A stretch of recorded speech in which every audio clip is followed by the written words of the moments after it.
કર્મચારીઓ માટે એક નિર્ણય કરવામાં આવ્યો છે, કયા પ્રકારનો નિર્ણય અને કેટલા કર્મચારીઓને આનો સીધો ફાયદો થશે?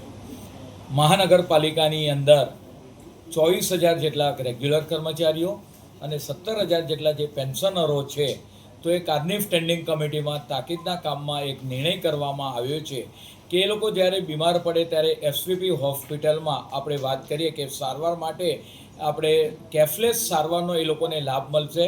પરિણામે પહેલાં રિએમ્બર્સ કરવામાં આવતું હતું, પહેલાં એડવાન્સમાં રૂપિયા ભરવામાં આવતા હતા અને ત્યાર પછી એનો બેનિફિટ મળતો હતો. પરંતુ આજના તાકીદના કામની અંદર કોર્પોરેશનમાં જે કર્મચારીઓ કોર્પોરેશન માટે સતત કામ કરતા હોય છે, સવારના 7 વાગ્યાથી રાતના મોડા સુધી, આ કર્મચારીઓ જ્યારે બીમાર પડે ત્યારે એની ચિંતા કરીને કેશલેસ સારવારનો લાભ મળે તે આજના વાત કરીએ કે તાકીદના કામ તરીકે મંજૂર કરવામાં આવ્યું છે. પરિણામે એસવીપી હોસ્પિટલની અંદર તે લોકો સારી રીતે સારવાર લઈ શકે.